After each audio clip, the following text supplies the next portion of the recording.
Welcome everyone to the Allen School Colloquium. It's really a pleasure to host Azaliya Mirhosseini from Google. She has done incredible work on machine learning for systems, and she started that effort at Google. She's been at Google for a little while, has done a bunch of fantastic work also in applying machine learning to design hardware, but now her talk's going to be about learning how to automate the entire design of a computational system. She won many awards, notably the MIT TR35, which is a fantastic accolade that shows, a lot of the visibility of the work that she's done. And yeah, we can wait to hear from her. So Azaliya, please take it away. Thank you so much for the introduction, Luis, and thank you so much for inviting me here. I'm very excited to tell you about my work on machine learning for systems. So we had an incredible decade for machine learning, and this huge success comes with an explosion in demand for computational power and memory. This graph shows since 2012, the amount of computational power needed by the largest AI runs has been increasing by 32x every 2 years. And in comparison, Moore's law had a doubling effect every 2 years, and that's slowing down. So there is this huge gap between supply and demand in computational power. Now, this has led to a new trend in accelerator and hardware design. Let me give you a brief history. Up until 2012, CPUs were the mainstream devices to run machine learning. In 2012, and with emergence of AlexNet and winning ImageNet competition on a commodity GPU, companies like NVIDIA and Google saw the massive amount of value that deep learning can bring, and they built a specialized hardware to run deep learning applications. And since 2017 till now, there are more than 100 startups that came out that they're creating these very powerful custom accelerators serving different types of applications and models. Now, it's very easy, seeing this trend, it's very easy to predict that in 2022 and beyond, we will see a rise in the number of diverse application specific accelerators that are gonna arise. With the changes in the application side and hardware side, there comes changes on the software side, since systems need to adapt to the evolution of applications on hardware. And we do need new systems optimization methodologies to serve various needs in terms of performance, privacy, and cost of these applications. And we are seeing some of these new systems and compiler and software stack from University of Washington, for example, TBM, and the work in OctoML. Now, here I want to bring your attention to this observation that model development really outpaces systems and hardware development. We'll see new state-of-the-art machine learning models coming every year, sometimes every month. And models, what's happening here is that models are designed with today's systems and hardware in mind. At the same time, hardwares are also designed with popular workloads at the time of their development. But the challenge here is that hardware accelerators take 2 to 3 years to develop. And once they're developed, they're supposed to be deployed for another 3 years or more to be economically justifiable. So we are in this local minima where models and hardware are optimized for today's applications. And when we are designing the model, we are running it on a hardware that was designed many, many years ago. And that really can slow down the rate at which we can progress machine learning and its applications.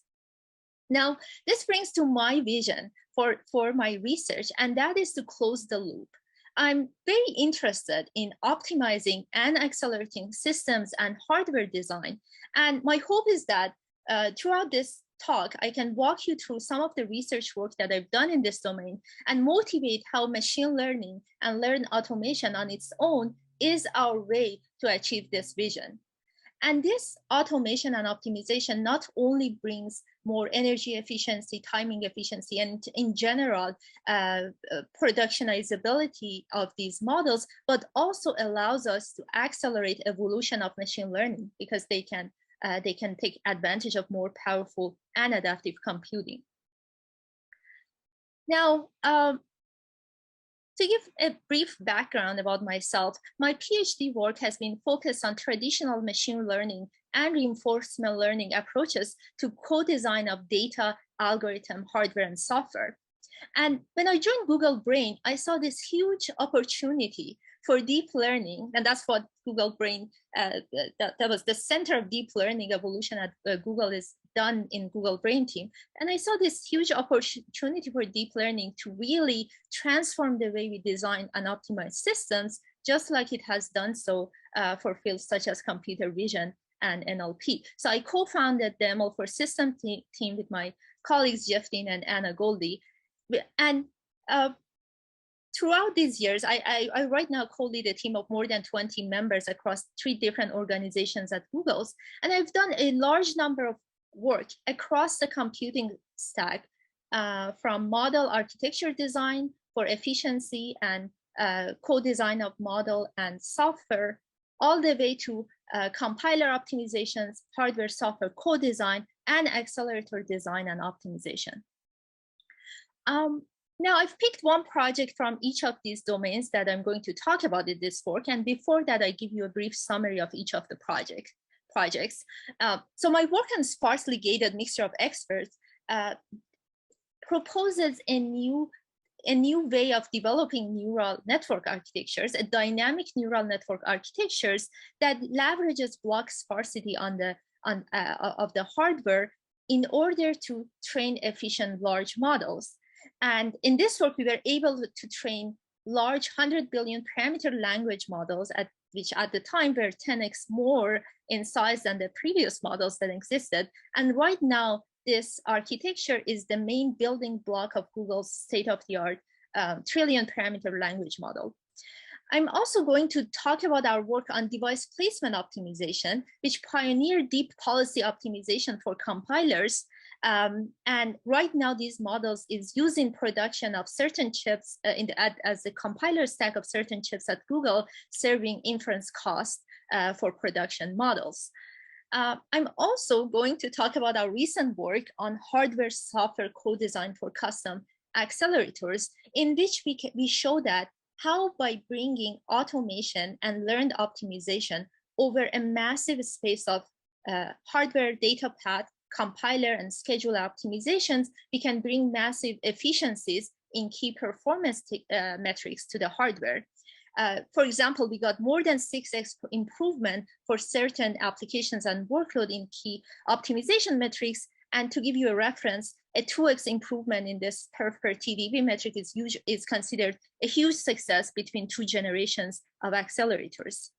I'm also going to talk about our work on chip placement optimization, in which we developed a new deep RL method for optimizing chip layouts that it can do so in only a few hours, and the baseline required human experts in the loop and would take several weeks and in some cases months. And this work has been used in production of Google AI Accelerator, TPUs, and also Pixel phones. And we recently published this work in Nature.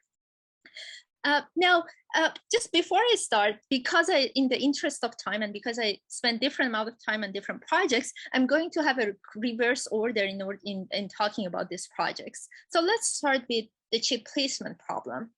To just make you a little bit more familiar with this problem, here is a visualization of 2 chips, a TPU V2 and Apple 13. A chip usually is created of dozens of blocks. Each of these shapes that you see here is a chip block, and each block of a chip corresponds to a netlist that you can think of it as a graph whose nodes are macros or standard cells. Macros correspond to memory, standard cells correspond to logic gates. And the placement problem is how we take this graph and the nodes of this graph and map it to this canvas while optimizing for objectives and constraints such as power, timing, and area. Now, chip placement is a very challenging problem and a very important problem. First, it's an NP-hard problem, and it has been described as the holy grail of EDA, electronic design automation. And it takes months to design chip layouts. And to give you an idea of how important this is, for certain high volume chips, each day that we save in chip production time the cost is in the order of single-digit $1 million in the sense of labor and opportunity costs. So it's a very costly process, and each day of saving this process is very valuable. And this has been an open problem for more than 60 years. And because it was an important problem, there has been many approaches throughout the last 6 decades on this problem. And it started with partitioning-based methods, and then methods such as simulated annealing. And the prior state-of-the-art approach here was were analytical solvers. And what we propose in this work was to take a learning-based approach, because we really wanted to solve this problem and bring automation into the process of chip physical design and optimization. Now, before I talk about our approach, let me briefly describe the prior approach to give you an idea of how a learning-based approach can address the challenges with the prior approaches. So the analytical solvers approach the placement problem by finding the XY coordinates of the nodes that needs to be placed, and they do so by solving the following convex relaxation of the key objective metrics such as wire length and density. You can think of wire length as a notion of the sum of all the wires that connects the nodes together, and density, as the name appears, has to do with the density of the nodes in different localities of the canvas. And while this work can do a good job, this kind of approaches can do a good job optimizing for this, there are severe limitations with them. One of them is congestion, which is an important metric that is very sparse and because of that, it's very hard and impossible so far to find a convex approximation of it. Congestion has to do with routability and how the wires and connectivity can be physically implemented while this chip is placed. Another issue here is that these approaches assume kind of a negligible area for placing the nodes. So legalization is an afterthought. And you can think of one example of legalization is, for example, 2 of these large blocks cannot overlap with each other. So that's an afterthought, and that breaks a lot of optimization. As a result, human experts iterate with EDA tools for weeks to months in order to converge to a placement for a single chip block. And like I mentioned, a chip can have dozens of blocks. Now, our approach, when we looked into this problem, we were going to be a learning-based approach, reinforcement learning-based approach to be more specific, where we said, okay, what if we train an RL agent that iteratively optimized the node placements, so the actions of the RL agent would be to place the nodes on the canvas one at a time. And in this case, we can collect different reward functions without the need for them to be differentiable. We can collect the wire length, density, and congestion, measure those, and use those reward function to kind of guide the optimization in each iteration. And we can embed information about the chip and the canvas such that this optimization loop eventually converges.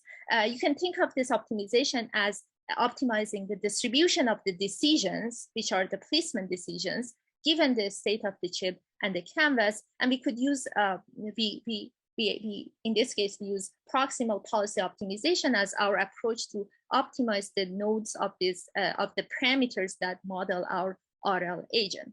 And while this formulation seemed great, and we could optimize for any cost function in this case, there were a lot of challenges to make this really work. And here are some of the challenges. First, the state space of chip placement is massively larger than, for example, games of chess and Go, which were 2 canonical problems that were previously solved by deep reinforcement learning. We are dealing with millions of nodes and hundreds of macros that needs to be placed, and this is a much more complex optimization problem. But the complexity is not limited to that. We have very long episodes of optimization before we collect the reward functions because there are many nodes to be placed. We have very complex reward functions because the true estimators can be gathered by running the EDA tools that are expensive to run. And each run of these EDA tools sometimes takes multiple days for a single kind of design evaluation. We also have limited access to prior data. And another very important challenge was, unlike games such as Go and chess, the board, the pieces, rules, win conditions of this game of chip design varies a lot from one chip to the other. So now I'm going to talk about some of the ways that we try to break down the complexity of the problem. Our first approach was to shorten the RL, the reinforcement learning episode length, by observing that a chip netlist has thousands of macros with these large and irregular shapes and large areas, and the millions of standard cells have negligible area. So we thought we could use the analytical solver in the loop of RL optimization in a way that the RL agent places the macro nodes. It runs the analytical solver in the loop. Once everything is placed, then we can collect the reward functions. And that really kind of helped us break down the complexity in terms of the episode length. We also spent quite a bit of time creating fast ways to approximate congestion violence and density in a way that it would correlate with the output of EDA tools. These had to be fast because we called them for many iterations while we were training these RL policies. In terms of data collection, we also developed a distributed way of collecting, training the policy and collecting the data in order to kind of speed up the process that we design different placement candidates. So this helped us address some of the complexity of the problem, but the main challenge still remained the generalizability of the policies, meaning that we wanted policies that transfer from one chip to the other. We wanted to bring in transfer learning into this process. And instead of working on a new policy per chip, we wanted to pre-train the policy across a large number of chips and then apply it and fine-tune it on new netlists. This is much better understood in domains such as computer vision and NLP, and we wanted to bring it into a completely different which is the hardware domain.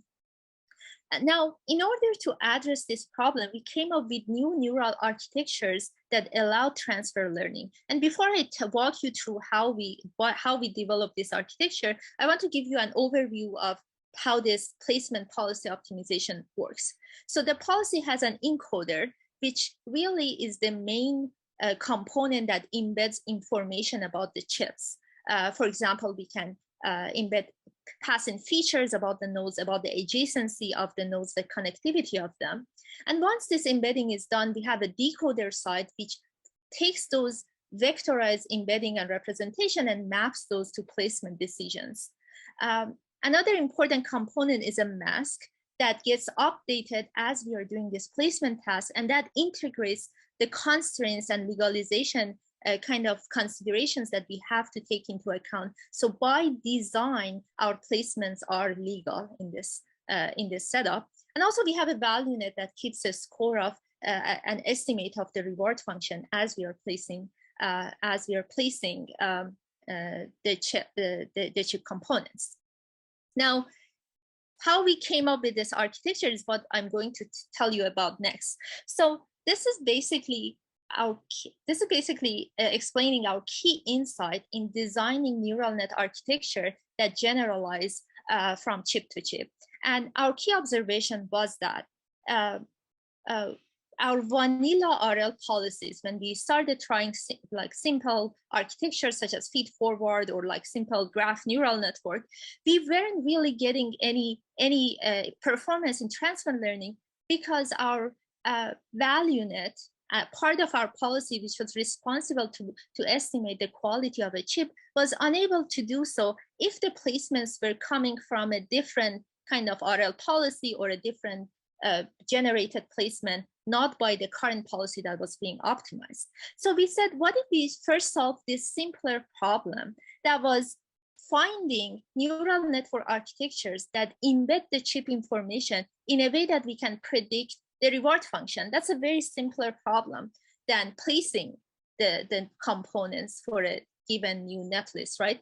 So we thought the policy on the very least should be able to predict the reward function on an unseen chip before optimizing for it. So first, we consider optimizing just for this pseudo optimization task, which was the supervised task of predicting the quality of placement for a given netlist, we created 10,000 different placement with congestion violent labels from our earlier RL policy. And we then could focus on the supervised task first of how we passing important features and information about the chip to this neural architecture that we were to design in order to predict these outputs. And in order to do so, we all iterated through several ideas. What ended up working was a new graph neural net architecture, which we call it an edge-based graph neural net architecture, which was really focused on finding representations of the edges of the netlist explicitly and passing it to the rest of this optimizer.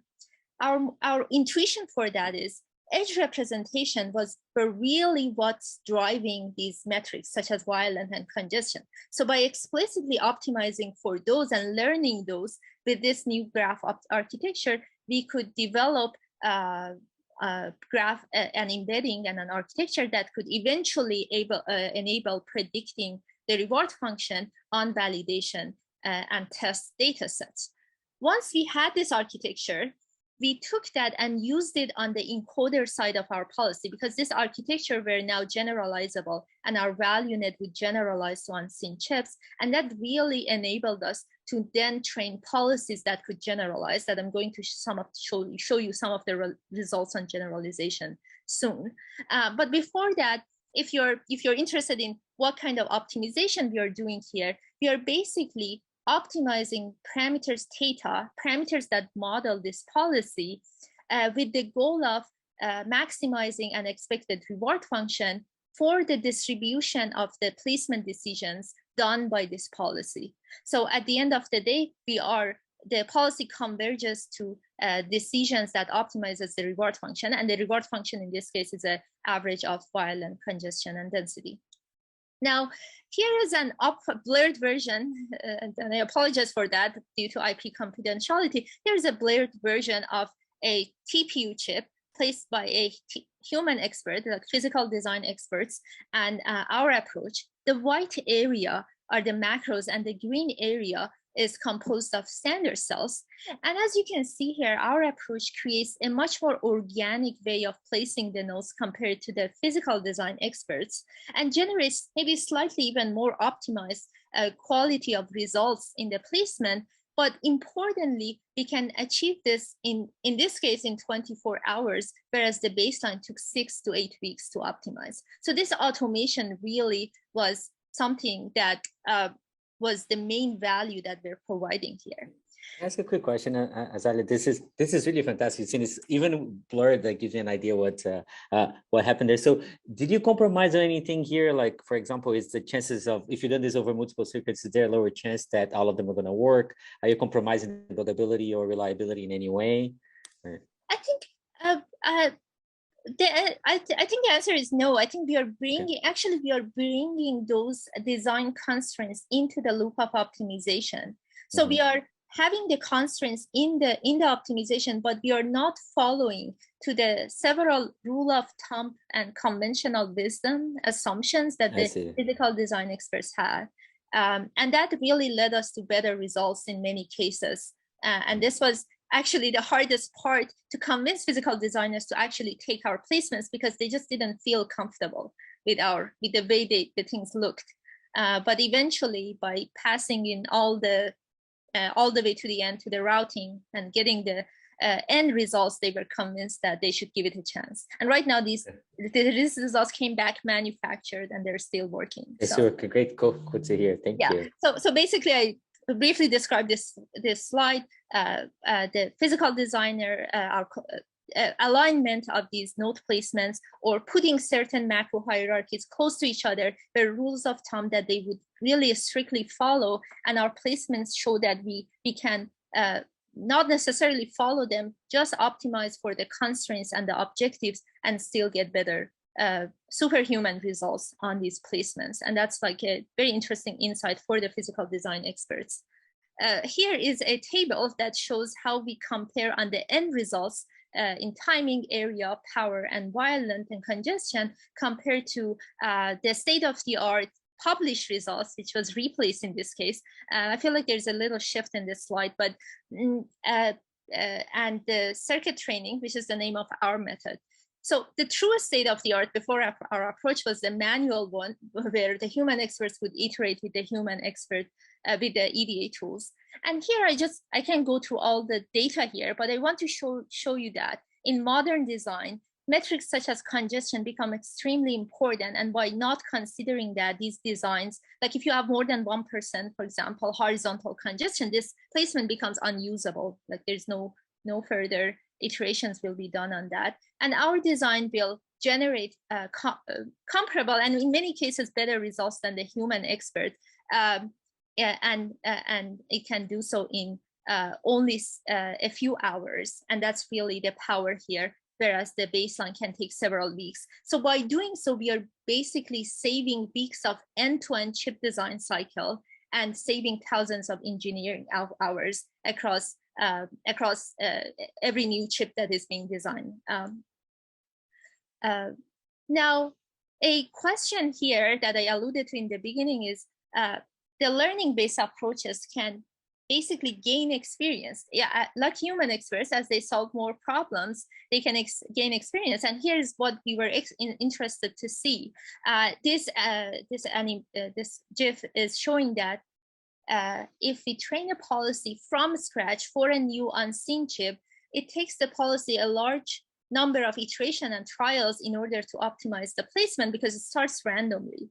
Whereas if we take a pre-trained policy and just fine-tune it for this new chip, in this case an Arion chip, we can, the policy quickly finds how to place these macros, which are these squares here, in the peripherals of this canvas and place the standard cells in the meter. So that was a really kind of a powerful property that these methods were enabling us.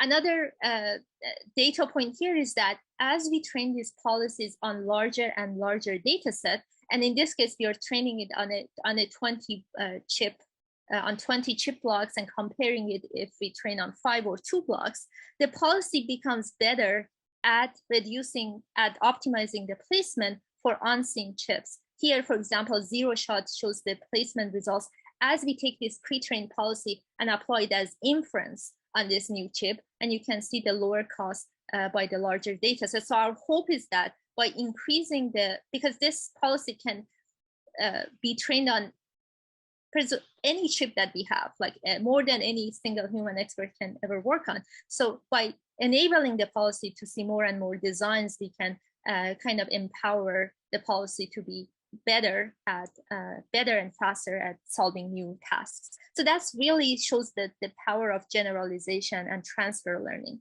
So here I want to mention the real world impact of the work.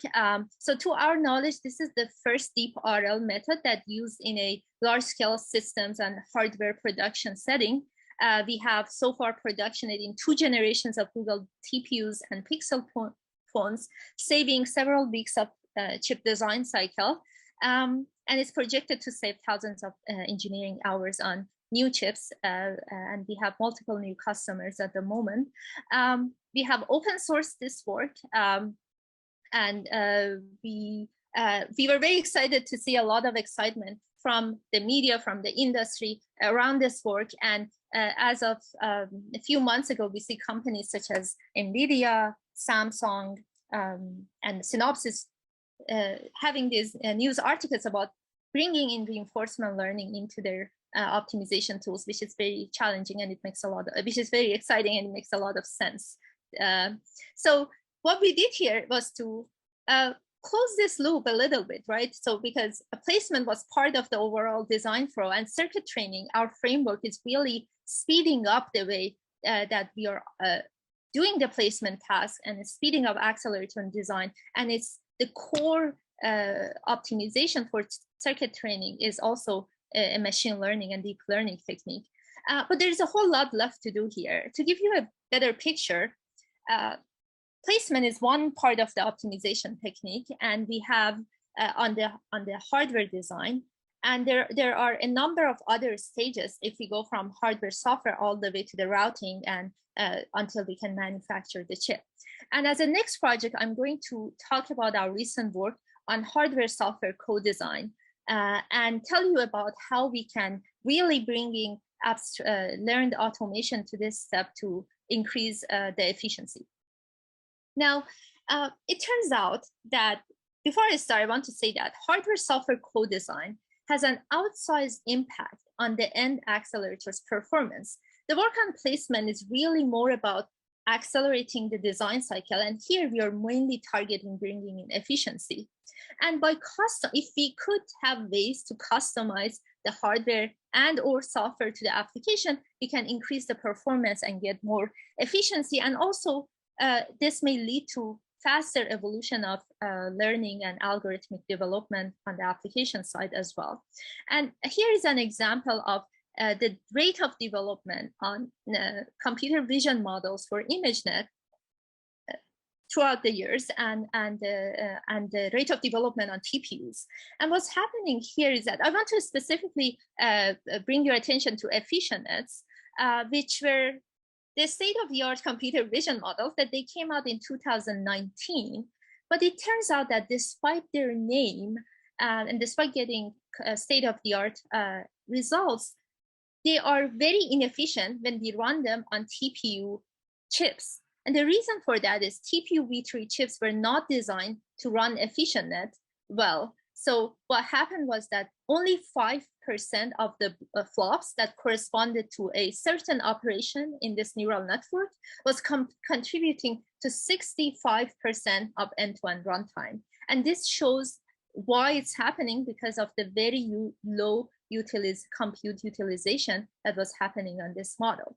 So in this work, we thought, what if we design a full stack custom accelerator framework that can design accelerators for a single or a set of workloads by really addressing both compute and memory bottlenecks for a different range of operations that appear in modern neural networks.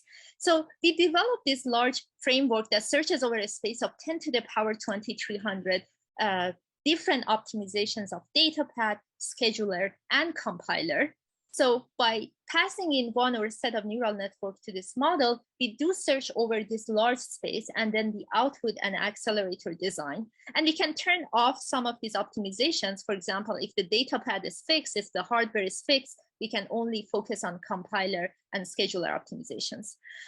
Now, I'm going to tell you how this framework really, how we created these different kind of large search spaces, because that was a key, basically, contribution in this work.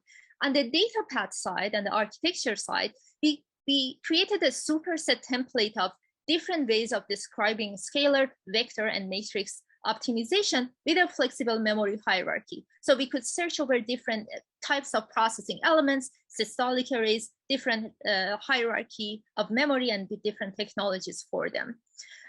So for example, this search space could come up with a TPU generation if it wanted to, or it could come up with other better designs, more efficient designs. Another important optimization or search space was compiler fusion passes. The reason for that is designing an accelerator and evaluating it is really a function of how hardware datapath is created, but also how the input and application is mapped to this datapath.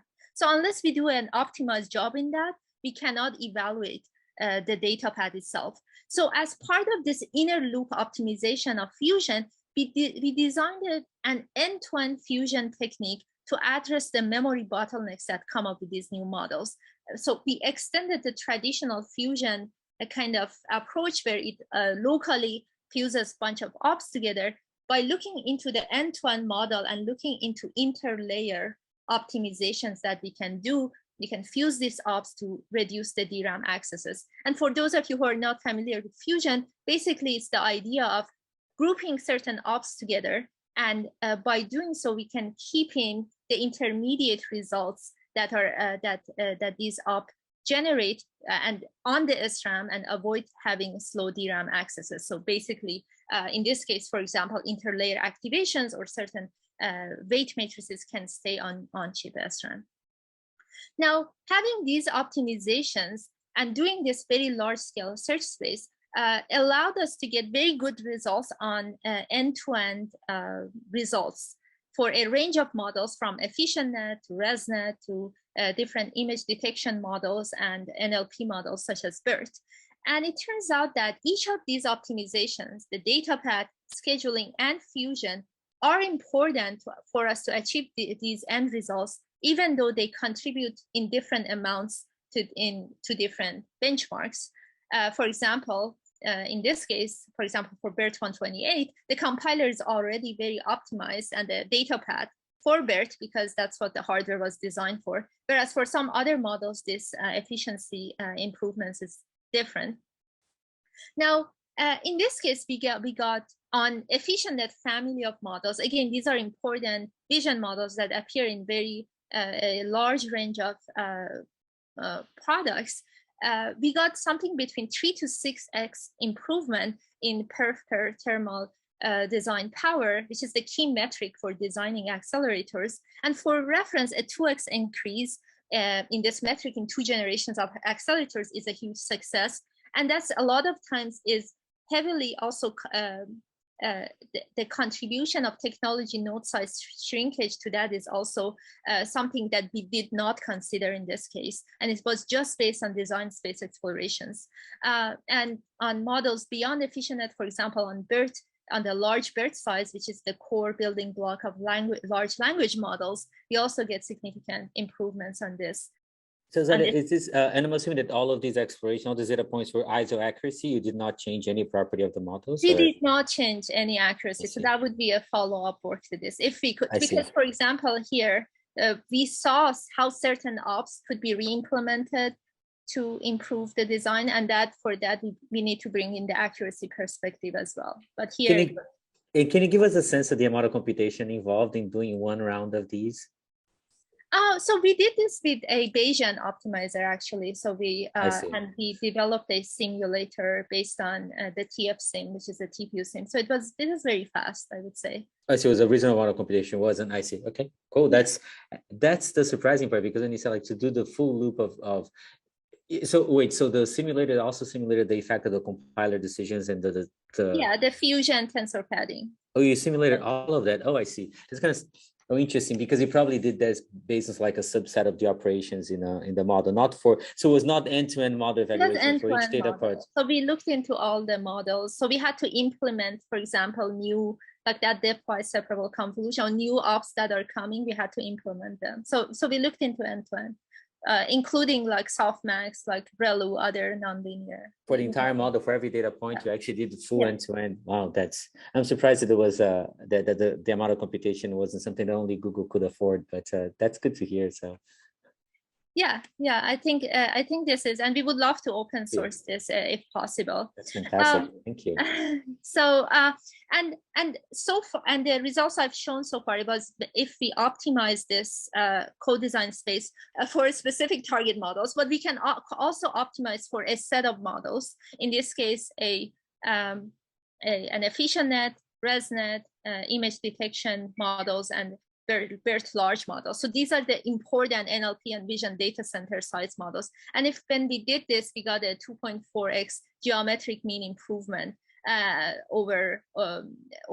compared to the baseline, which was TPU v3 in this case. And you can see, while there is a difference between how much we get improvement in the yellow bar versus the green bar where we customize the design for that particular workload, the improvement is still massive over the baseline method. So the gap is really not that large where we customize and where we don't. So that shows the importance of this massive co-design space that we did. Like I said, it's a large space of both data path, compiler, and scheduler, and we looked into the full data flow of the end-to-end model in this case. And this could customize for one or a family of workloads with significant improvements. And some of you might ask that, and like I said, it's not custom to a single workload.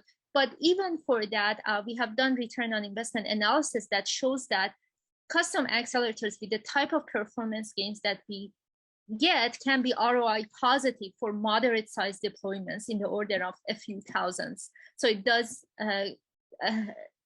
make sense to build these chips if the range of improvements is high enough, and we have shown that it's possible to make those kind of improvements. Now, I'm going to move up the stack and talk about our work on device placement optimization.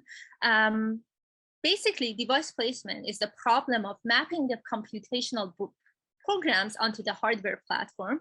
And your hardware can be a single GPU, a collection of TPU cores, a cloud or a multi-cloud. This problem, the complexity of this problem is increasing because the diversity of application and the hardware side is increasing. And traditional approaches such as greedy heuristic or constraint solver baselines, if we want to do a good job at them, we need to really have deep understanding of both the model side and the hardware side. And our goal in this project, given the very dynamic and ever evolving ecosystem in deep learning, was to design automated optimization strategies for device placement that can generalize from one model to the other or from one hardware platform to the other. So our first work here was back in 2017 when we proposed the idea of policy optimization for placement optimization. Basically, we could get a neural network with and the nodes of this neural network, a set of available devices, and the policy would assign the nodes of this neural network onto the devices that we had. We could collect the reward function by quickly mapping the hardware according to those assignments, running it for 1 or like 5 steps or so of training or inference, and using that as a reward function to train the RL policy. And when we started this work, we got very interesting results in terms of the policy. The policy basically could find implicit relationship between communication and computation power of the underlying models and hardware. And we got some improvements on certain neural networks, and that was a very interesting initial work. In order to really make this work, we first addressed the scalability of the policy to large models, because the models were getting larger, and right now the models are really large. We have very, very large models. So we designed an end-to-end learning mechanism that could really scale the policy optimization to large vision and NLP models. And then we later address the challenge with the time that it would take to optimize the device placement optimization. Because if we really wanted in a real production setup, we want to find the optimized placement really quickly. So in this follow-up work, we created transferable policy strategies that were much faster than our baseline, because they could transfer, and with a little bit of fine-tuning to transfer to new domains. And that also added to the end-to-end performance of these models. And eventually, and in a recent work, we also addressed more complex setups when the placement has there are a lot of hard constraints around the placement problem. For example, the order at which we place the nodes matters. And this comes up in multi-chip devices where we basically are facing the sparse reward problem. We cannot get even a single placement, let alone optimizing it. So we really wanted to optimize this work here. So this series of work now led us to this approach finally being used in production of multi-chip setups. And after we proposed this work in 2017, bringing RL into a compiler optimization and specifically policy optimization, we saw a large range of work on RL and policy optimization for various problems, combinatorial optimization problems in systems and in hardware. Here, scheduling on Spark clusters, generalizable policies, multi-tenant optimization, mapping, and clustering is some of the follow-up work that appeared after that. And this trend to this day continues, and that is very exciting to see for us. Now, I want to move on to the next project, and that is that has a little bit of different flavor, but I still wanted to talk about this work so far I've talked about how machine learning and deep learning can really enable us to optimize compilers, mapping, and hardware design. Here I want to tell you how we can leverage hardware insights in order to redesign and design new neural net architectures that bring efficiency and kind of close the computational gap that we are facing. So this work is called the sparsely gated mixture of experts, and it's a dynamic neural network, and we designed it for the following motivation: that the inference and training costs of large models is a big challenge, and these models are poised to serve billions of daily users in a near future. So it's really important that we design these models in an efficient way. And this architecture that we originally developed has the following property: an input that goes to this layer gets passed through a gating network, and that gator dispatches the input through a sparse number of the experts in this layer. And you can think of each expert as a neural network itself. So these are large computational units themselves. And the output of those experts that process the input gets modulated and gets passed to the next layer. So basically, the property of this MOE layer is that it sparsely routes the example throughout the large model. And as a result, it enables models with billions of parameters, but with only millions of flops or orders of magnitude lower number of flops per example. And this property, this architecture leads to this property which I call MOE scaling law.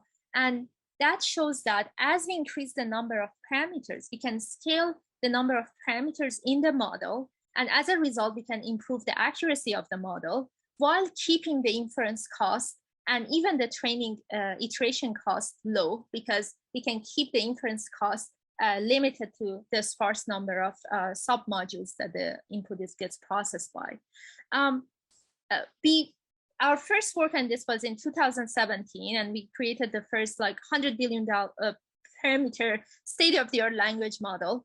We later on showed that this would work also for computer vision models. And right now, this is used by GLAM, which is Google's state-of-the-art trillion parameter language model. And this architecture basically is the building block that enables this very large and highly accurate language models to work. And to give you a reference idea, this has led to twice more training and inference efficiency over GPT-3, which is like, it's a huge amount if you consider the scale at which these models operate and the number of users. Now, let me summarize the work that I've talked about so far. So hopefully I motivated that deep learning evolution is really increasing the diversity and the specialization of systems and hardware. And system and hardware design is much slower and more complex. And my vision and my goal is to bring learned automation to accelerate systems and hardware design, and as a result, help expedite deep learning evolution and bring more value, really help bringing the true value of these models into different applications. Now, before I talk about future work, I also want to highlight some of my contributions during my PhD, where I have been working on more on the computer engineering side of the work by introducing reinforcement learning for the EDA chip energy optimization problem, and also my thesis, which was focused on data compression and transformations for improving the improving large-scale convex optimization and regression techniques on CPU and FPGA clusters. And I feel like my focus both on the engineering side and hardware side, and then in Google Brain more on the deep learning side, really helped me have a good overview of how the hardware side, software side, and the optimization side interact with each other. Now, in terms of future directions, my vision has been to transform systems and hardware design with learned automation. And there's a whole lot left in this domain that I would like to work on and continue this process. Another aspect of my research that I would like to expand would be to co-design of application and computational systems, because really we are limited. You don't want to limit it by the existing model for the existing hardware or vice versa, or the existing system. Really, there's a whole lot of efficiencies left in the way if we can look into the models and systems together. And also, I'm interested in accelerating the hardware design cycle, because again, no matter how much optimization we make, we need to, we have to come up with new hardware designs and hardware accelerators. And if we can reduce the cost and bring in automation to that, we can evolve the computation, the application that machine learning can contribute to.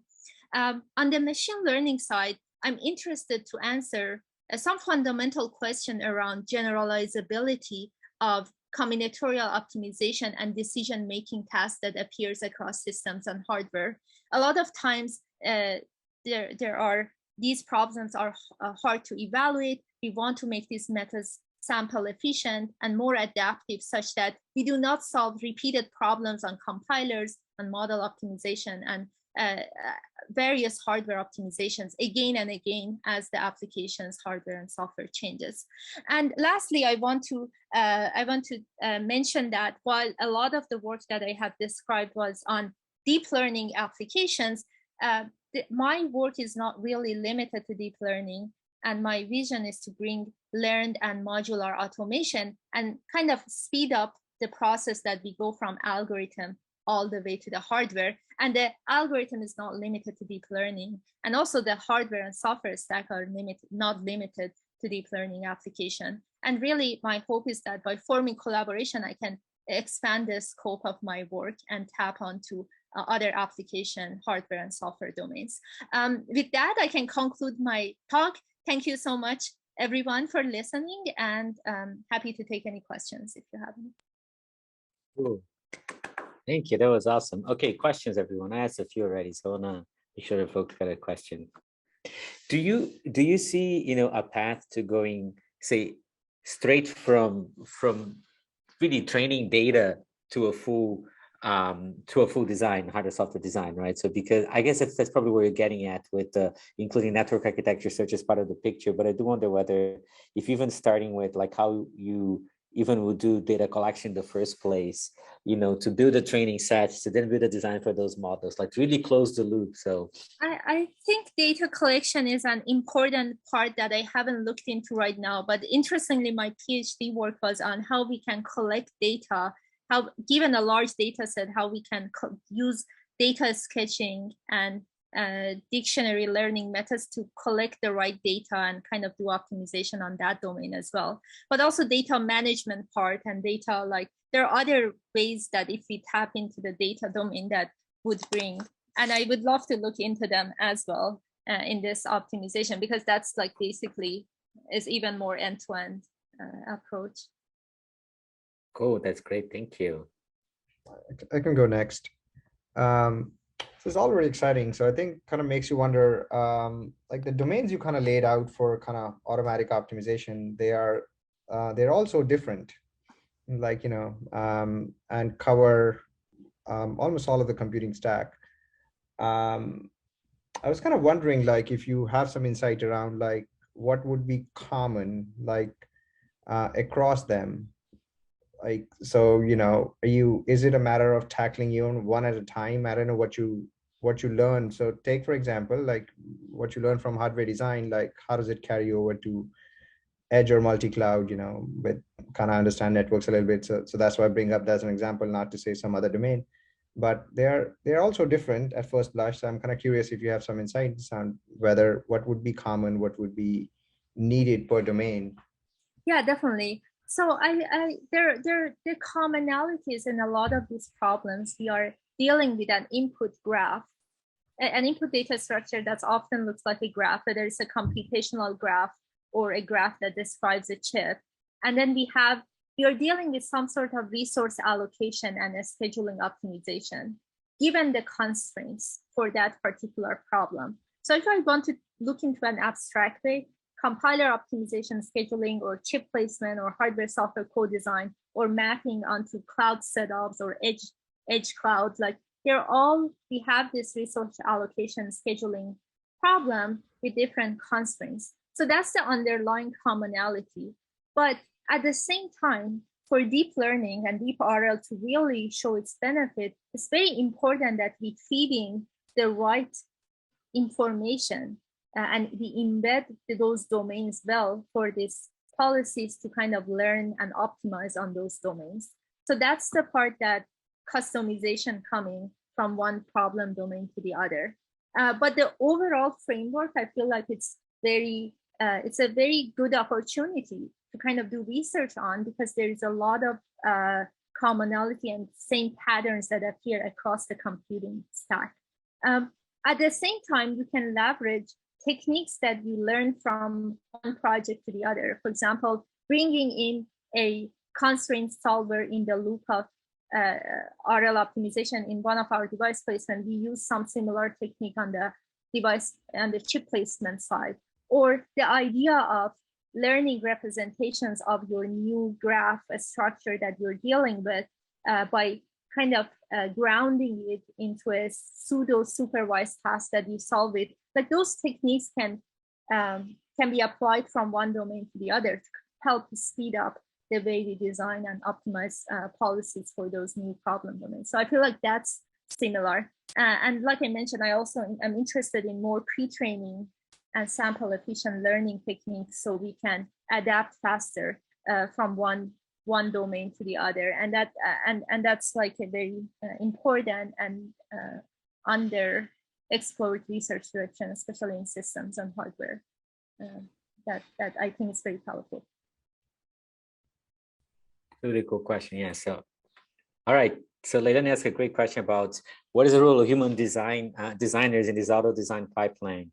Are there specific challenges that models cannot tackle we still need humans to do besides providing data? So I think ideally we want to bring automation as much as possible, but human experts are inevitable right now. And one of the things that, and maybe Luis, you can connect with this more, is that it's true that we can optimize these systems a lot, but we could do a whole lot more if there were abstractions. For example, if our compiler would allow us to basically implement these optimizations. And that part is a whole new set of like very complex, like automating that process is even more complex. And that's where human experts right now do those kind of designing these compilers and enabling them to kind of absorb these optimization primitives. So that's where they come in. Yeah, that sounds right to me. And also, just helping define heuristics to make the space tractable, because I'm sure as you make this more and more sophisticated, one great way of actually cutting down on states on, configuration space exploration is just finding, encoding intuition in a way that would cut it down, right? So, yeah. Cool. That's fantastic. Well, thank you very much again. Thank you. Nazalia, it was a fantastic talk. And then I'm sure other folks will have questions. We're going to have more meetings tomorrow. And also, folks, you can reach out to Zalia directly over email to ask more questions. So let's thank her one more time. Thank you. Thank you so much.